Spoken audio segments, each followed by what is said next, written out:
grading every NFL free agency signing, part 2. How did your team do on day 2 of NFL free agency? That's for me to decide. Welcome, football fans. I'm Mitch, and I'm here to grade every NFL free agency signing from late on March 9th, day 1, and day 2, March the 10th. Not as much action on day 2, but still a good amount to talk about. So let's do it. I'm going to grade every team, every signing from an F to an A+, team by team, beginning with the biggest trade of the day, and that is a return of Geno Smith to the New York Jets. Full circle moment, and he's not writing back. Geno has been traded with a 7th round pick for a 6th round pick back to the Raiders. Pretty modest contract. So I actually like this move, and I'm going to give this trade a B+ for the Jets. They're obviously not getting a franchise quarterback, and there were actual alternatives that I prefer for the Jets. I could see this having a wide range of people having different opinions, like A+, F-, because from my perspective, Geno was in a terrible situation last year with the Raiders. The years previous to that, he was actually a pretty good quarterback. He's a great leader and character and makes a perfect bridge quarterback option. He makes you lift your floor to the degree where you can actually find out if Aaron Glenn is a competent coach. With all this money that the Jets are pouring into defense, which we're going to talk about, Geno at least gives you a chance to be competitive. If you watch Geno in Seattle, he was a pretty good passer, pretty good quarterback. From the pocket, he could deliver on time, on the money, really accurate, good deep ball, aggressive passer. Sure.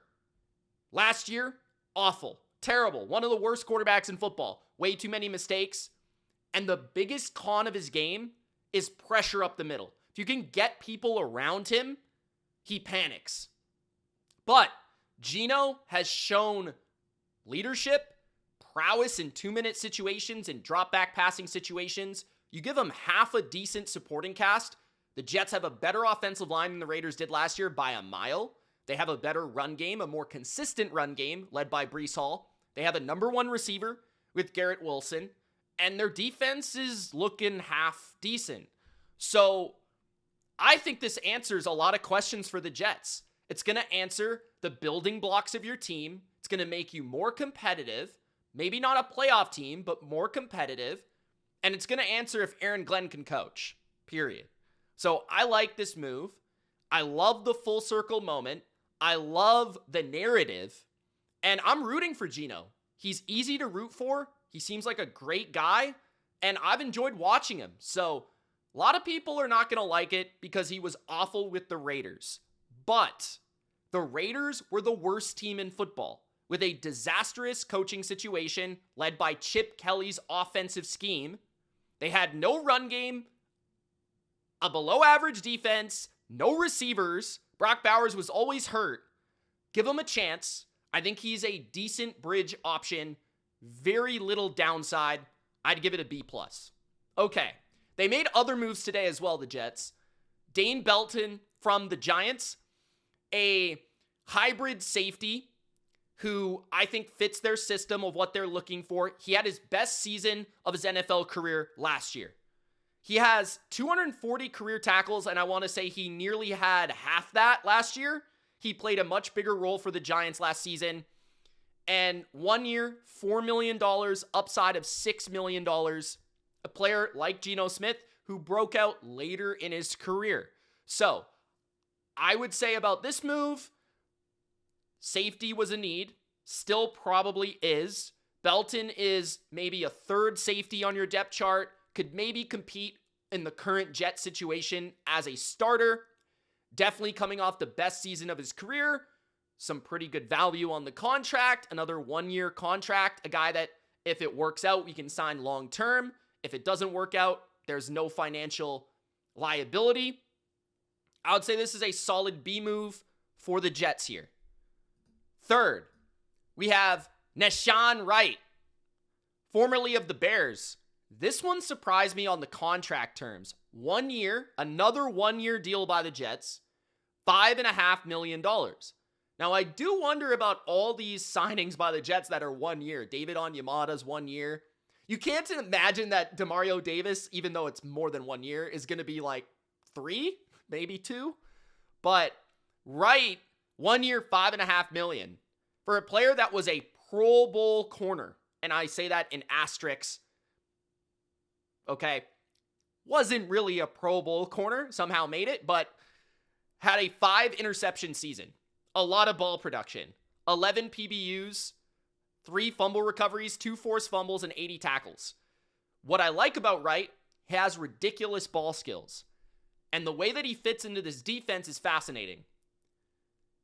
The Bears didn't play a ton of man last year. When they did, I felt like his ability to press, use his length and his size and his physicality, this is what Aaron Glenn liked about him. I guarantee it. Because that's the archetype. He likes Brandon Stevens, right? It's an example of a player that he likes. He likes these big, physical, overwhelming corners. And this is what Wright is. Now, Wright also has ridiculous ball skills. He makes insane catches, right? A jump ball is his ball. And that's rare for a corner. So, I don't know if he's a complete finished product. He was very underwhelming coming out of college as a second-round pick by the Cowboys, but he developed with the Bears, had a surprising season as a depth corner that ended up starting a lot and actually winning that CB2 job opposite Jalen Johnson. And now I kind of like where the Jets are at the corner position. They don't really have a household name there. They don't have a number 1 corner, but they do have like 3 or 4 guys that are all capable of playing NFL starting snaps and are all fairly similar. They're all really good at press, really big, really, gonna get your hands on you and make you pay at the line of scrimmage. And they've got a lot of size. So, interesting signing, fits the mold of what they're looking for. Still a need at that corner position. I thought it was a really good contract. And again, 1 year, $5.5 for a guy that did reach the Pro Bowl. I'm gonna give it an A-. Again, not a lot of downside there. So, I was just about to transition to the Patriots, and I read that Maxx Crosby is not going to be a Raven? I have to talk about this. I don't have a graphic. I apologize for that, but what? Now, I obviously have no details here. Apparently, the Raiders are blaming the Ravens for this falling through. But the implications for this are massive. Does this mean Maxx Crosby is now a Raider? Does this mean that Maxx Crosby could be traded to a different team? Like the Dallas Cowboys or the New England Patriots or the Niners? Like, could he go somewhere else now? I don't think I've ever seen this before. Now, what is the reasoning? And we don't know that yet. We're going to find that out. It must be medical. Because Maxx Crosby wanted to play for the Ravens. There was no personal agenda there. There was no personal back out. He already celebrated it on his podcast. So I can't imagine that that was the reason. And the Raiders are suggesting that it's the Ravens' fault. Raiders' full statement. The Ravens have backed out of our trade agreement for Maxx Crosby. We will have no further comment at this time. They're obviously very angry. Text from a GM. Baltimore is going to sign Trey Hendrickson. Watch. So Baltimore is going to be aggressively in the edge sweepstakes. Baltimore gets their draft picks back. Raiders get Crosby back, which is also interesting considering that the Raiders have kind of stacked up on talent on defense. So maybe he stays with the Raiders. And that might actually make them pretty good this year. I don't know, man, but I just had to kind of leave my opinion where it's at. I don't exactly know what else to say here, but wild. I will just say, I thought the Ravens were full on back as big time contenders once they got Maxx Crosby back. Without Maxx Crosby, I completely eliminate them from the playoffs. That's how big of a drastic move this is. And I start thinking about other teams that could acquire him, which I still think he would get traded. And I also think about the Raiders' possibilities if they keep him. So that is one of the wildest things I've ever seen. I'm lucky I even saw that. So we're just going to keep going. All right? Let's go to the Patriots. Alijah Vera-Tucker. Alijah Vera-Tucker is a great player, but going from Maxx Crosby to Alijah Vera-Tucker in this crazy news is kind of crazy for me to process. But, of course, we go to my favorite team, the Patriots. And as soon as I saw the Patriots sign Alijah Vera-Tucker, I was like, okay, I'm down. Like, he's a good player. But with Alijah Vera-Tucker, there's risk, inherent risk. He signed a 3-year deal, $42 million, worth up to $48 million. Now, this is pretty expensive, but AVT, as they call him, was a coveted free agent because he's extremely talented. His biggest weakness has nothing to do with his play. It's all about his availability. And as many people say, availability can be the best ability, right? So with Alijah Vera-Tucker, he was a top 12 pick, I believe, in the 2021 NFL draft because he was a tackle turned guard, extremely good pass blocker, could play all 5 positions, position versatility across the offensive line. He has been playing right guard with Morgan Moses with the Jets. He played beside him at right guard. I think he's also played left guard, so he can play both those spots. He's played tackle in the NFL. He's played tackle in college. I think he's played center at one time. But again, the consistency of him having major injury after major injury, he didn't even play last year. Like, this is a guy that didn't even play last year and still garnered a 3-year, $42 million deal. This could look genius if he gets back to the level of play that he was at, and that consistently remains without injuries. We could be looking at the next Joe Tooney on the Patriots. This is how well this could go. At the same time, he could get injured again, and we're wasting money on a player that isn't even available most of the time. That being said, what makes this move even better for the Patriots, in my opinion, is obviously it strengthens their interior O-line to potentially being elite. With Mike Onwenu, AVT at the guard positions, Jared Wilson at center. Jared Wilson, best center in the draft last year, really good upside as a very young offensive lineman moving to his natural position. That's going to strengthen the entire O-line. But also, Ben Brown as the backup guard is a good backup guard. So if AVT does get hurt, it's not like New England will fall off the face of the planet at the guard position. So that does bring in a little bit more flexibility to make this type of aggressive move. But I think this is a really interesting move. It's hard to evaluate. I think he's going to be a great player. So I am going to put this in the A category. I think this is like an A-. It's a little expensive, but if he were actually healthy, he probably would have signed an even greater deal closer to David Edwards. So I think this is like an A-, B+, maybe at the worst. This could be a really good move for the Patriots, and he's young. He's 26. Romeo Doubs is also young. He's 25, turning 26 before the season, actually shortly in April. The Patriots signed him to a 3-year, $60 million deal, so essentially 20 per year. I think it's actually like 17. Last year was his career best season in a variety of metrics, including standard and advanced statistics. Romeo Doubs is an extremely well-rounded receiver. He is an upgrade at the X position for the Patriots. He has position versatility, whether it be he could play the Z or the X or the slot. We haven't seen him much in the slot with the Packers because other players have been better in that position and or not as good at X as him.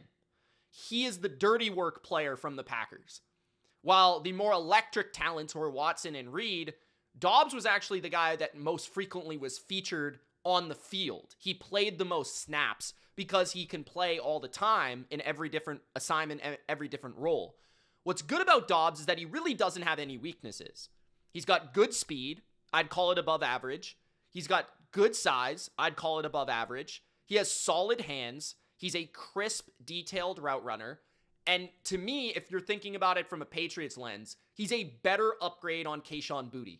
I like Kayshon Boutte, but he's a little bit limited, especially in terms of his separation skills. Romeo Doubs provides more route running, more separation, which New England really lacked last year, especially when we saw them in the Super Bowl and in the playoffs against the Texans, the Broncos, and the Seahawks. The best defenses locked them up.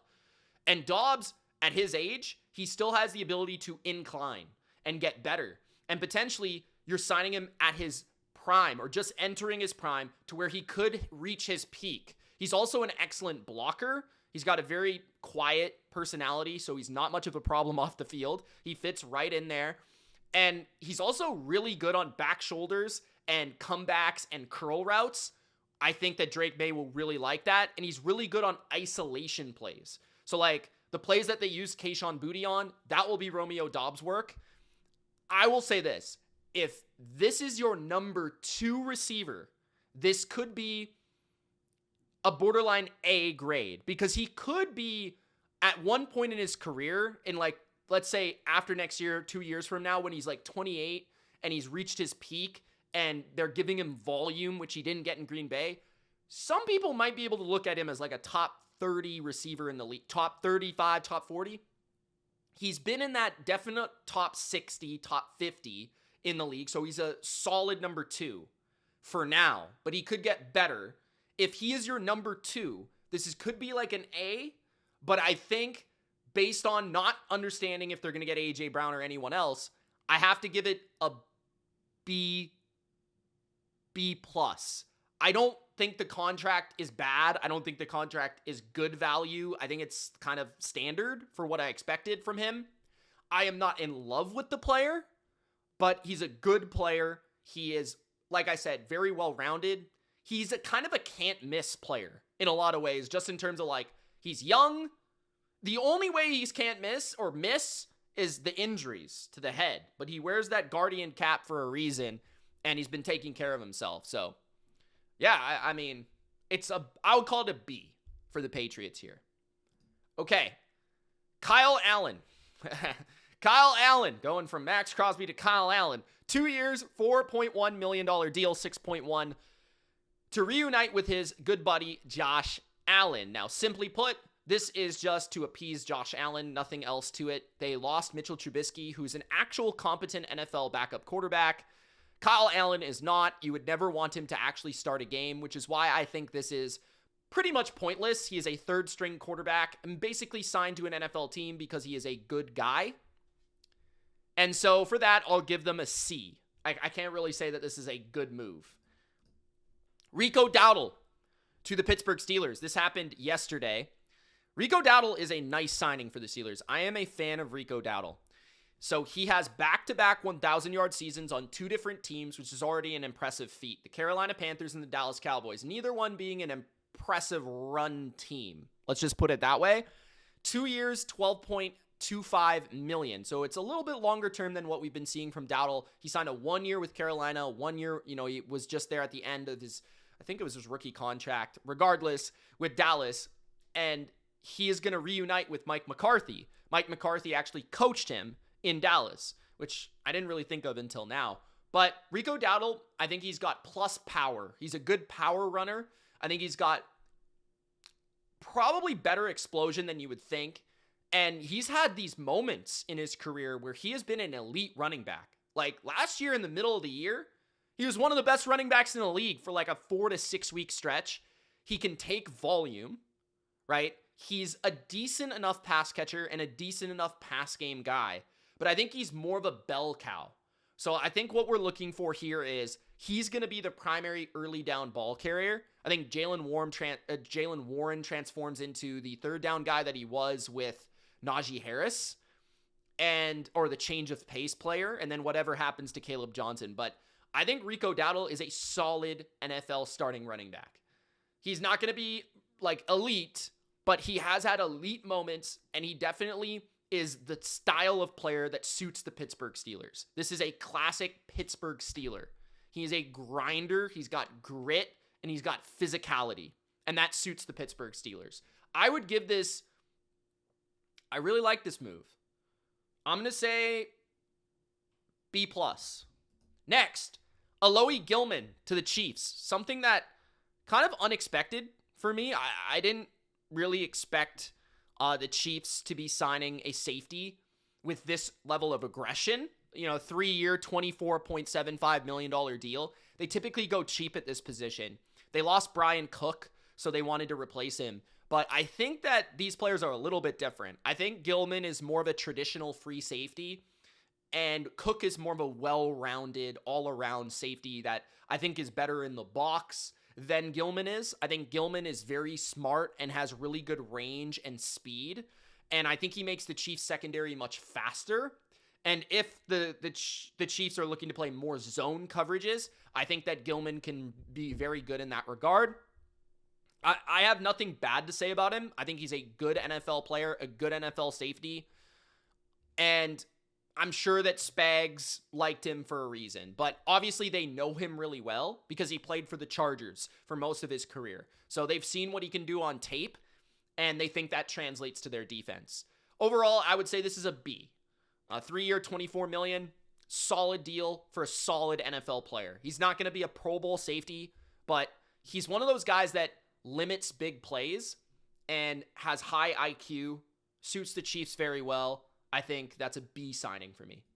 Next, Cole Strange to the Chargers. Mike McDaniel has an obsession with Cole Strange, weirdly, but 2 years, $13 million. Now, Cole Strange, the one thing I can say about him positively for Mike McDaniel's sake is that he is physically extremely gifted. Like, when he came out of the draft as a first-round surprise pick by Bill Belichick, his measurables were incredible. Like, his acceleration, his quickness, his lateral movement. That is why he likes him, because he's really good in these zone systems in terms of the moving and the pulling and the getting in space. But he's very underwhelming in terms of his power, his pass sets, his anchor, and overall his grades have been horrific in the NFL for the most part, except for maybe early in his career, like really early. But yeah, Cole Strange, extremely athletic guard, and a lot of people are not liking this move because, it's not really an answer for a starting guard, Cole Strange. But if you look at Mike McDaniel and the Dolphins and what they did with the offensive line, they didn't go expensive at every single position. They actually went more light on the offensive line. And McDaniel was able to kind of contort their offense into something that was still extremely efficient in the pass blocking department, despite not having great talent, especially on the interior. So I do wonder if that's the avenue they're going to go. Their tackles are obviously excellent, and they already have money invested there. And they've upgraded at center. Do they need to upgrade at every position? That's the question that I have for Chargers fans. I would call this move a C+, because I think he fits, maybe even a B-. I think he fits the system well. He has recognition with Mike McDaniel. He's a high-end backup guard. He might be even a starter in a pinch if you need him to be. And he still maybe has some development left. Like I said, he was an older prospect, but he still hasn't played a ton of ball. So maybe McDaniel sees something, and I'm giving him the benefit of the doubt. So I would say it's a C+, a B-. If this is their answer for a starting guard, I'd be nervous. But at the same time, I think that there's the possibility that, he could just be the backup. Next, Matt Gay to the Raiders. So a kicker signing here. Multi-year deal. I didn't see the contract terms. This is an interesting gamble on a kicker, where he was really good at one point. He fell off the face of the planet playing for the Colts after he was signed to a substantial contract as their franchise kicker. He was cut, and now people just thinks, he sucks. So this is a gamble by the Raiders to maybe say, after Carlson had a really bad time and he wasn't kicking well, they needed a kicker. Maybe Tom Brady also has a connection with him. I'm not sure.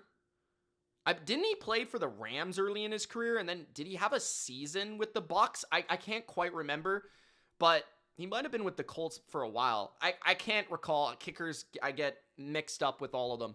But I will say that he was good with the Colts. He fell off. Maybe there's still something there. And he will be kicking in a dome like he did for the Colts at one time. So It's a kicker. It is what it is. I'll give it a C+. Next, Devin Lloyd to the Carolina Panthers. This was one of the biggest moves of last night, I guess you would call it, last night. An absolutely massive move by the Carolina Panthers to upgrade their defense. Devin Lloyd was the best linebacker on the market, in my opinion. And he got a really, really nice contract in terms of Carolina. 3 years, $45 million, but only $25 guaranteed. That is such a team-friendly deal for a guy that was a Pro Bowl linebacker, an all-pro caliber linebacker last year. What I love about Devin Lloyd and how he fits this defense. Now, Carolina loves to play a lot of two shell, a lot of cover two. Devin Lloyd has enough quickness and also great length and size to take up windows in the middle of the field. He's got really good feel in coverage. And then on top of that, he's also, the ability to rush the quarterback, blitz the quarterback from the second level, make something happen as, a blitzer or a rusher. Even in college, I kind of feel like that facet of his game hasn't been taken full advantage of. And I think there's still something untapped there for him to become an even bigger part of the pass rush, like playing on the edge, doing more there. But he's really good in coverage, so it's hard to take him out of coverage. And obviously, he was a part of one of the best run defenses in football last year. So, yeah, Devin Lloyd, I think this is one of the best signings so far free agency. I would call this an A, maybe even an A+. I mean, he's in his prime or just entering it, as we saw last year. The only question would be the transfer from system to system, playing in Jacksonville to playing in Carolina. His grades throughout his career have always been very solid. I think he could continue to improve based on what he did last year on continuing to make big plays. We remember that Chiefs pick six. Early in his career, he wasn't creating enough havoc for me. He wasn't creating enough tackles for loss, interceptions, forced fumbles. That started to come out from him last year. So we'll see if that continues. If that's the case, this could be an A+. Obviously, the Panthers know linebackers pretty well. Dan Morgan is their GM, and then Luke Kuechly is involved in their organization. So he probably had a little bit of say in this as well. But Devin Lloyd, top free agent linebacker. They got, in my opinion, the best edge player on the market and the best linebacker on the market. It's A's. It's A's for the Carolina Panthers. You got two younger studs just entering their prime on, Phillips' contract was aggressive, but Lloyd's was a nice deal. So this is an A all the way. It will be one of my favorite signings by the end of free agency. They also signed Kenny Pickett, which is more of a meme. 1 year, up to $7.5 million. Kenny Pickett is a fine backup quarterback. I wouldn't even call him a good one at this rate. I don't think I've seen anything from when he's played as a backup quarterback to suggest that he can actually step in and be a good backup or like a high-end backup. I would say that he's just fine. He's just not physically that talented. He's not very agile or mobile. He doesn't have a super strong arm. He knows how to operate an offense, and he has a lot of playing experience, and that's probably his biggest plus and upside. Obviously, he's a former first-round pick, but it was in a really bad quarterback class. It's 1 year, $7.5 million. I would call it a B. I think he's a fine backup quarterback for Bryce Young. And then Luke Fortner, I actually like this move. Luke Fortner was good last year for the Saints, playing for Eric McCoy, who got injured, a very good center. That's why they let him walk. 1 year, $4.75 million for the Carolina Panthers. A nice contract. Could be their starting center this year. He was actually a top 12 PFF graded center, so he graded really well. He started early in his career in Jacksonville, multiple seasons of full season experience starting as a center. So there might be some recognition there in terms of coaching staff, but I'm not exactly 100% sure. Regardless, though, they know him from his Saints days, and they probably saw him up close and personal when playing the Saints. So they have some good film on him. But regardless, I think that he could start at center, and he's cheap for only $4 million. And so 1 year deal, which is good for him, good for him. Up to 4.75, 1 year, and then he can go back in free agency next year and maybe make even more money and maybe more security. So I would call this a B+ move. Kendrick Bourne and the Cardinals. So let's go to the Cardinals. Kendrick Bourne, my guy. Gotta love Kendrick Bourne. I think every NFL fan should love a Kendrick Bourne. He's just a really infectious personality, really good guy. I think he could do some things in media after his career. He's just like a fun, infectious player. He's not a great NFL receiver at this rate. You know, he used to be maybe like a number 2 or a number 3 at a high-end number 3. But at this stage, he's more of like a veteran presence number 4 receiver. He knows this system really well. He played under Kyle Shanahan, obviously, for a number of years and has a number of connections, including Mike LaFleur, who I think was in San Francisco at one time.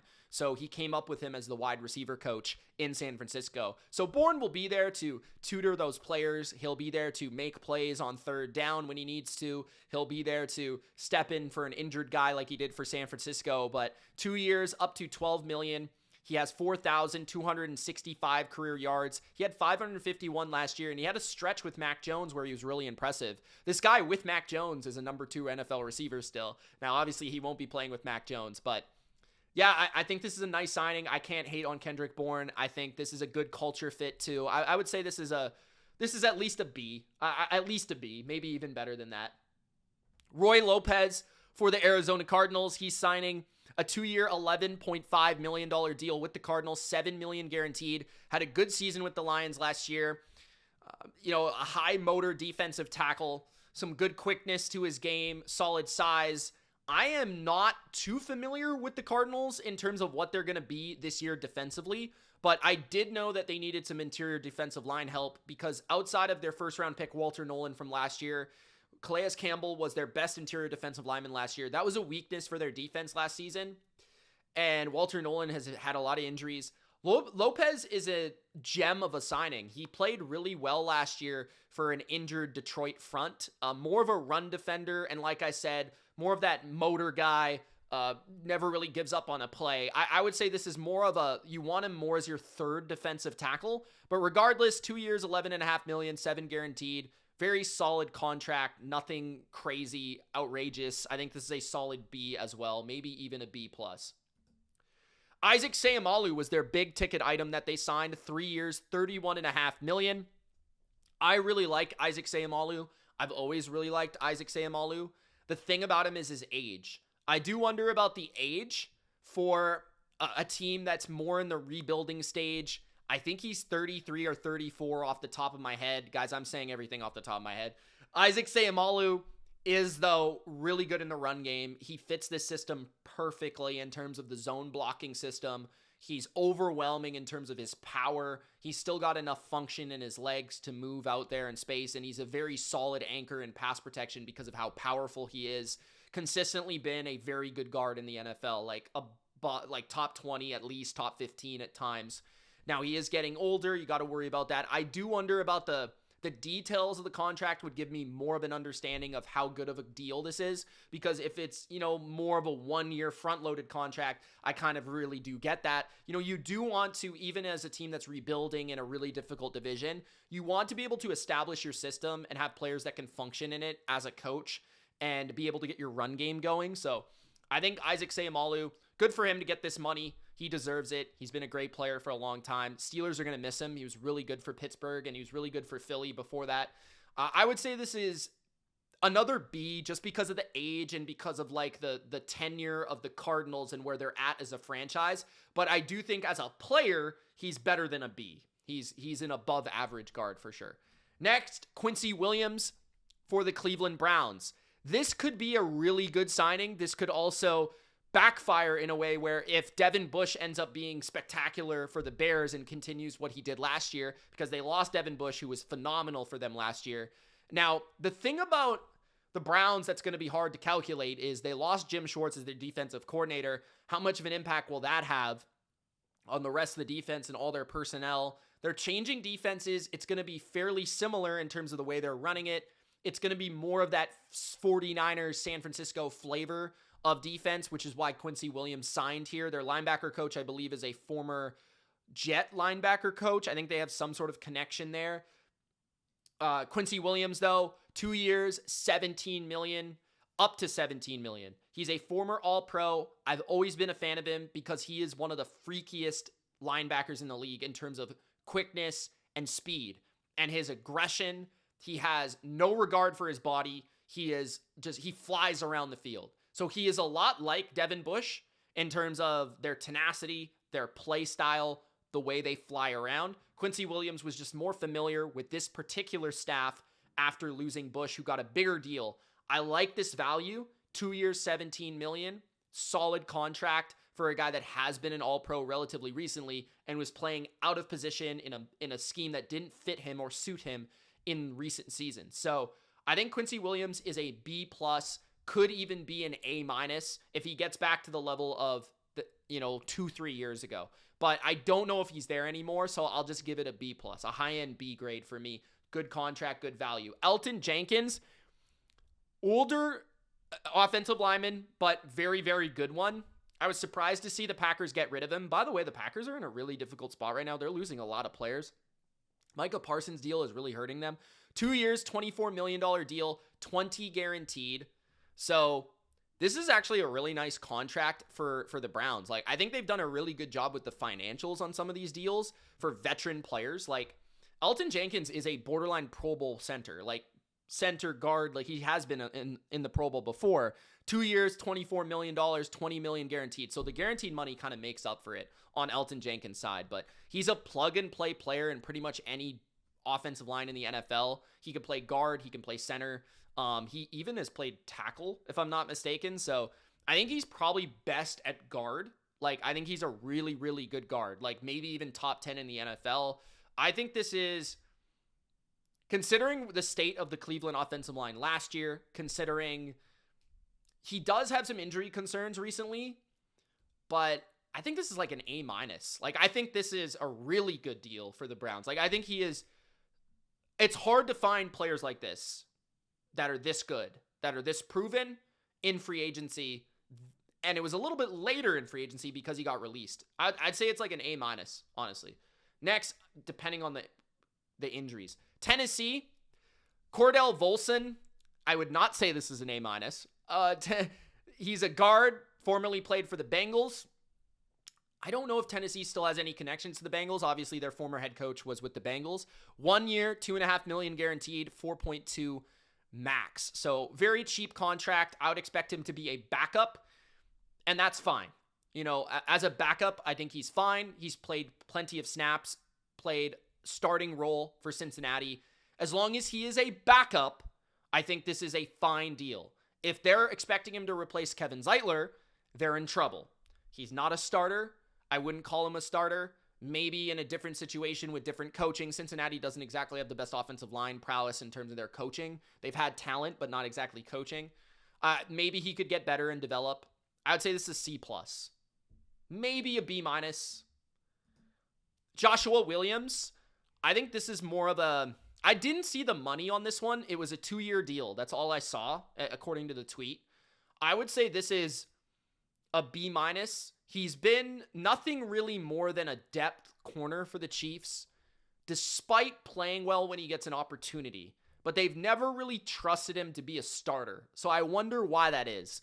He probably has some special teams value. He's stuck around on a really good loaded team that's won Super Bowls. He's been a 4th corner for that team. He's got really good size and length. And I think he fits Robert Saleh's perimeter corner position pretty well in terms of what he's looking for from that position. Maybe he was a little bit out of, like, when the Chiefs wanted to play more man, he isn't exactly that great at it, but limited on the top end speed type thing where he needs to be more in the zone coverages. But this is an interesting gem potential upside signing. Like, I would say this is a B with upside. So good depth signing. I like this signing. Next, Jordan Elliott, another depth / potentially starter capable signing by the Titans. Now, their contract suggests that exactly that. So $8 million deal on 2 years. Most of it is guaranteed. He's going to reunite with Robert Saleh. He played in San Francisco last year as a pretty heavy rotation defensive tackle. He was heavily involved in their rotation, formerly also played in Cleveland. Elliott's got good quickness, and he fits the archetype of that interior penetration style of defensive tackle. So the opposite of T'Vondre Sweat in terms of size and bulk. He's more slimmer, quicker in terms of slippery, but I didn't think he played very well. As somebody that watches the Niners extremely closely, I was never really impressed by him. He was never a standout. I'm sure Saleh likes the things he does in terms of the dirty work and how he operates within his system. As a depth player, I think he's a good one. As a high-end starter, which he won't be in Tennessee because you've got Jeffrey Simmons, you've got John Franklin Myers, I like the role he'll be in. More of like a third, fourth defensive tackle. He essentially is replacing Sebastian Joseph Day on a cheaper type of deal. So I think in that role, he's a B, solid. I think in more of a starter where he was at San Francisco, I think he was more of a C. But I think this deal is a B. Okay, the Houston Texans, Reed Blankenship. Reed Blankenship up next. I really like this move. I think this is one of the most underrated moves of the offseason so far, because I don't think people realize how good Reed Blankenship is. And I don't think people realize how much he could potentially help one of the only weaknesses on one of the best defenses in the NFL. Like, Reed Blankenship is a good player. And I think Texans fans, he's not going to be the style of player you're used to consuming or you're used to watching. And I'm trying to find his contract details here. It's almost like I deleted the Texans notes. I'm trying to find it. But here it is. So it is a 3-year, $24.75 million deal, $16.5 million guaranteed. So a pretty nice contract, but almost the exact same as Alohi Gilman, which kind of makes sense. They're both good players, good safeties. They're not elite. Like, Reed Blankenship is not a difference-making player. He's not Jalen Petrie. He's not Caden Bullock in terms of game-changing turnovers, or wicked athleticism and range and versatility. Blankenship is the dirty work safety in a way. Like, he's the guy you don't notice. When Reed Blankenship is playing well, you don't even call his name. That's essentially what he is. So, and you're not really going to notice him. You're like, did he play today? Sometimes, but really, really good tackler. He is on the slower side, I would say, but he's very smart.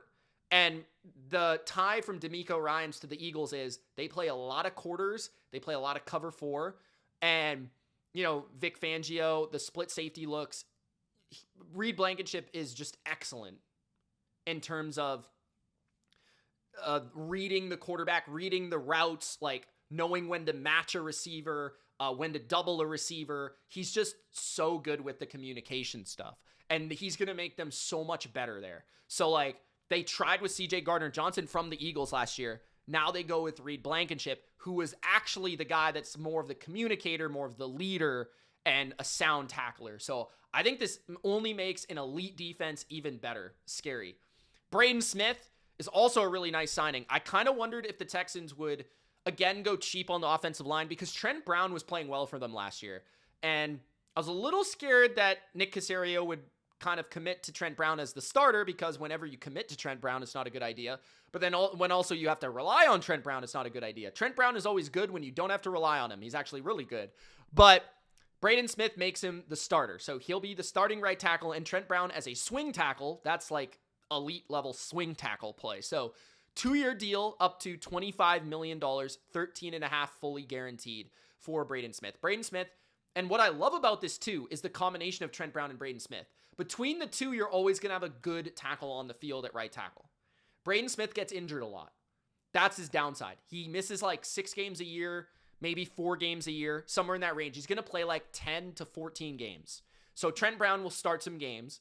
And, Trent has played left and right side. Braden Smith's only played right side. Braden Smith's good. He's just a good player. And he's been on one of the best O-lines his entire career. He's just, the only downside has been injuries, and he's getting a little bit older. He's closer to 30, 31 now. But yeah, good player, top 20 tackle in the NFL. Huge upgrade for the Texans offensive line so far this offseason. Reed Blankenship, I don't think I graded him.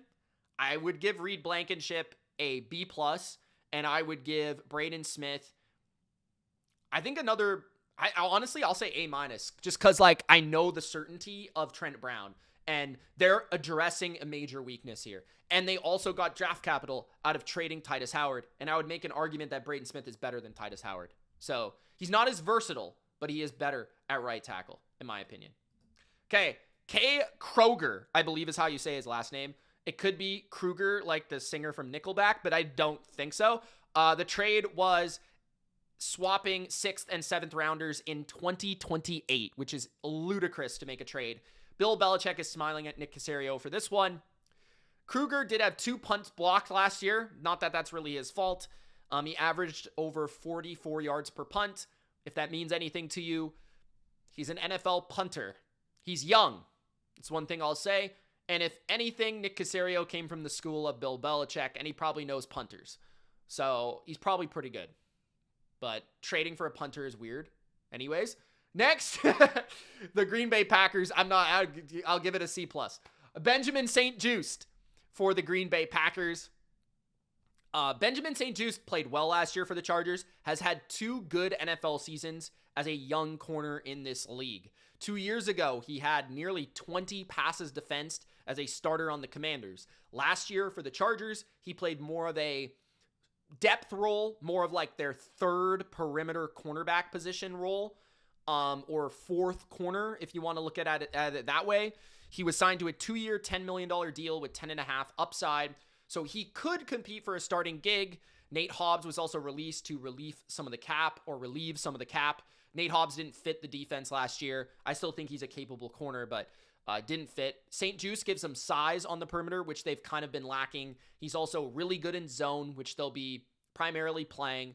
And Gannon is now their defensive coordinator. So you look at what Minter's been doing there with a lot of the split safety stuff. I think that St-Juste fit that pretty well. Also, Gannon probably knows St-Juste well from his Washington days as well. St-Juste has really rare size. I think he's like 6'3", and he has pretty good ball skills as well, and the ability to break up the ball. So I think it's a good signing at a position of need. I would call this I could see him actually having a breakout year. I think this could be like a B+, maybe even an A-. It's a pretty good contract for a player that played well last year. Next, Sky Moore. I thought Sky Moore was one of the best returners in football last season. This is another good signing. Because he's not a good receiver, though, like he's not going to be a receiver in the NFL, maybe a gadgetry player. I think that, he's basically like a much, much lesser version of Reed or Matthew Golden. So he's like the 3rd in the archetype, but he's a really good returner and he's going to help their special teams. So for that, I'll give you a B. I like Sky Moore. I like his explosiveness on returns. Contavious Street and the Chicago Bears, they made 2 signings today. Condavious Street signed today as well. Depth defensive lineman. Not much to really say here. He's been across the NFL, Atlanta, New Orleans, I think. He's a taller guy, longer armed.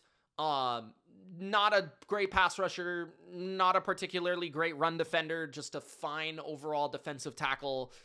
Probably has familiarity with the defensive staff of Chicago as a depth player like Dennis Allen. I can see why they signed him. Maybe makes the team, maybe doesn't. I think it's that type of deal. I think he might be like the 4th defensive tackle. It's probably a C+. Khalif Raymond. I love this signing. I love Khalif Raymond. He was actually one of the free agents that I put in my video that I would have signed. 1 year, $5.5 million deal.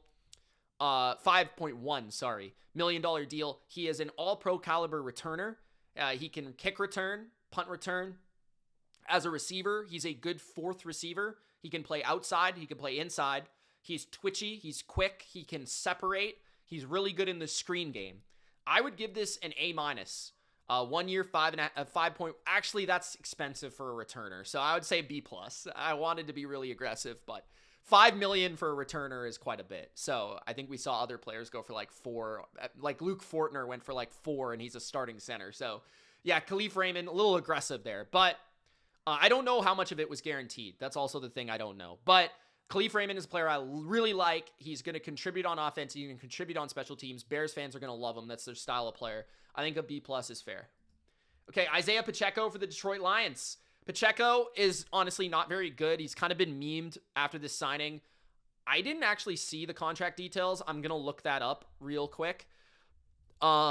He's obviously got a very obvious, you guys probably know him. I mean, you've seen him in so many big games.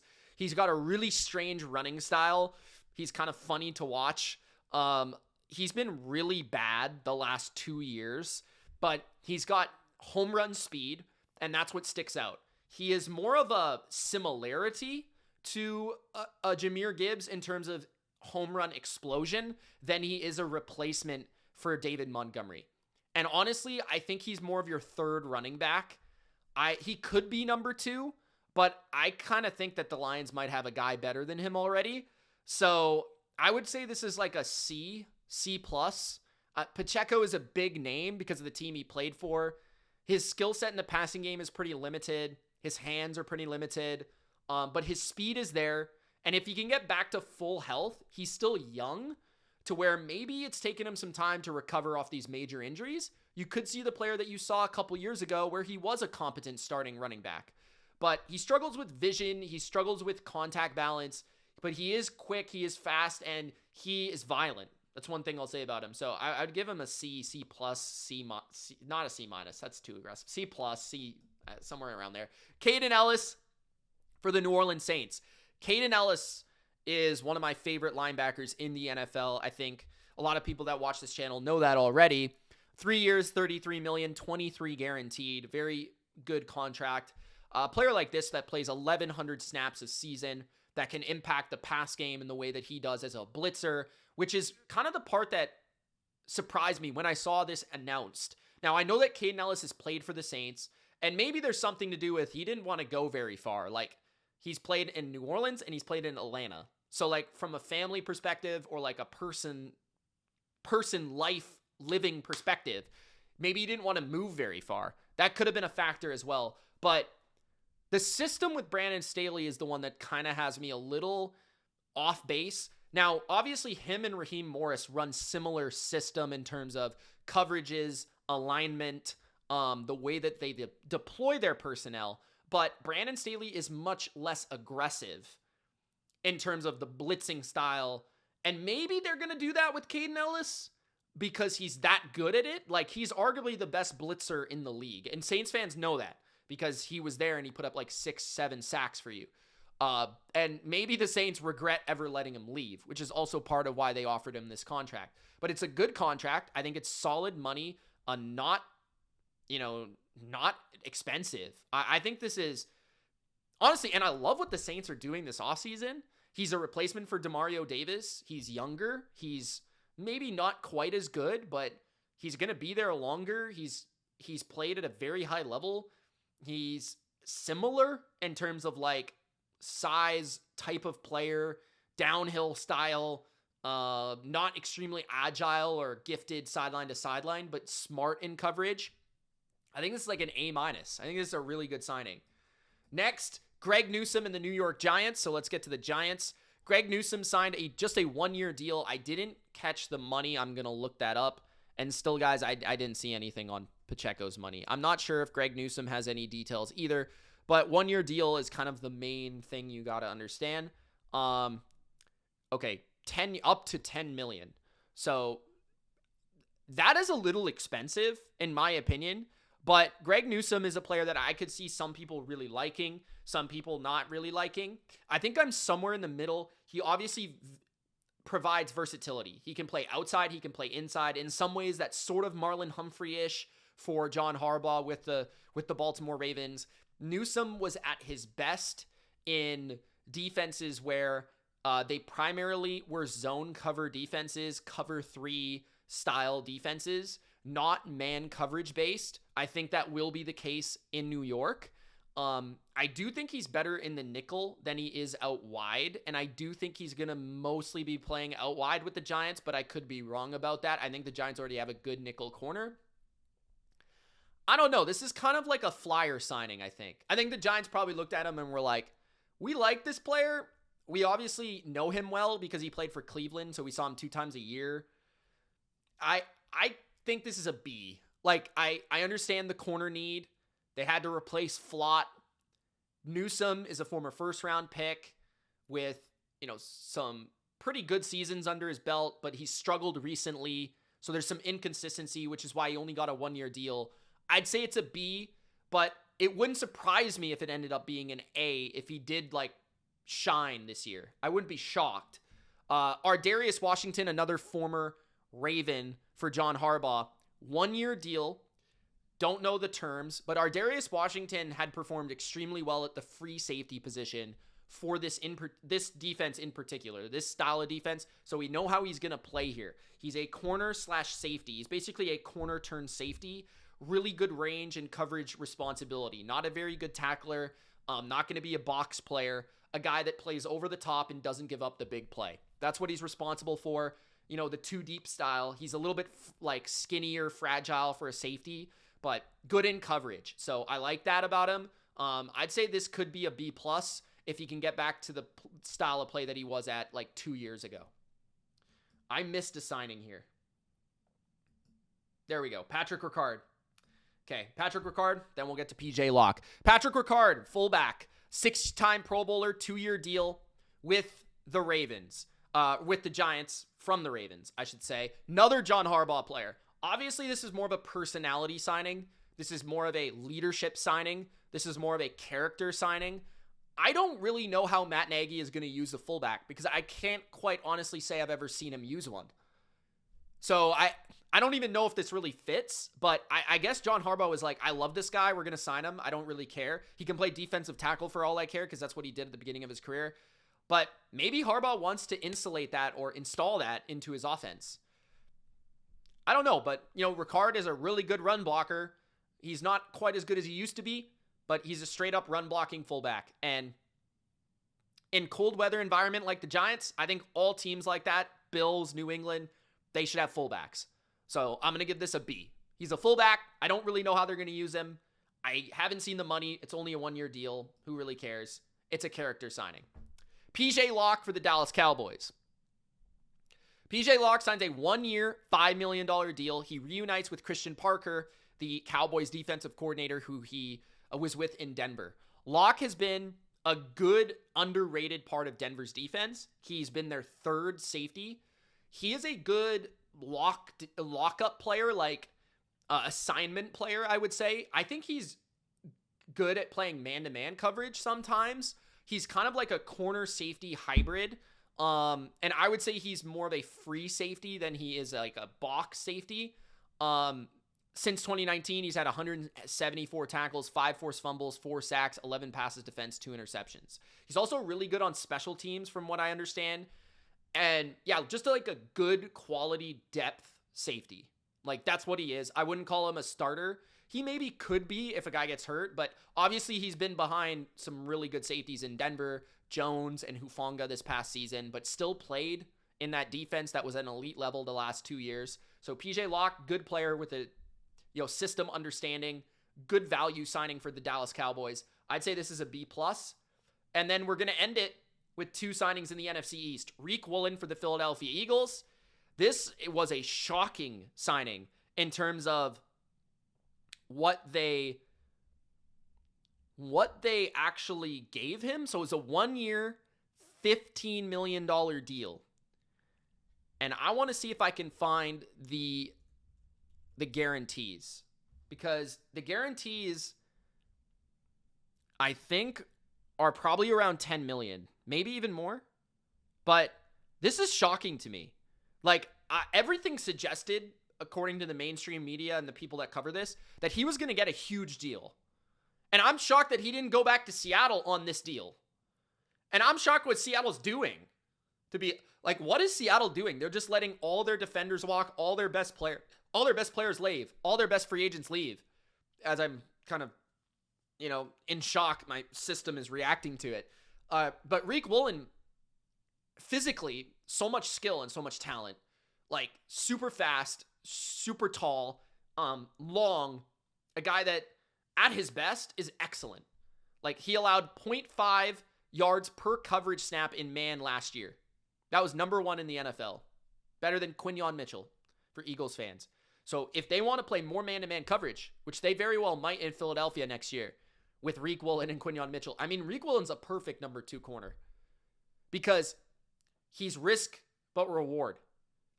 This is going to suit him really well because he does get burnt and he does overplay things and he does guess. And that will frustrate you at times. So the partnership between him being a little bit of an attitude concern off the field, not really off the field, more on the field, honestly, like DK Metcalf-like, where it's like off the field, he's fine. But on the field, he's kind of a tantrum player, like weird, like takes stupid penalties, like that sort of deal. Philadelphia is going to have to rein that in. Vic Fangio is going to have to rein that in, right? And it is a little concerning with a guy like Sirianni, how they could clash. But this is an excellent scheme fit. I mean, Philadelphia and Seattle are very similar in terms of what they do defensively. And as a number 2 corner, he is going to thrive because he doesn't have to be assigned to the number 1 receiver. So he's going to be playing less talented players, and that's where his physical talent shines. So I think this is an A. I think this is a great signing. And he's like 26 years old. He's shown seasons of high upside, interceptions. He's also seen shutdown coverage. He is more inconsistent than top corners in the game, but he's going to be your number 2. And this is a huge upgrade over Adoree Jackson. Leo Chenal is the final signing, maybe saving my favorite for last. Who knows? Leo Chenal, 3 years, 24.75. If anyone's watched this channel over the last couple of years, you guys would know that I love Leo Chenal. I love versatile linebackers. This guy can play middle linebacker, out on the edge. He can set the edge in the run game. And this is a player that I think fits the mold of what Dan Quinn and this defense has been looking for at linebacker. I think he is a upgrade over Bobby Wagner, by the way. He is a more gifted athlete, but he can do all the same things, and he's bigger, and he's longer, and he's more physical. Bobby Wagner was way too slow, and don't read into the PFF grades for that.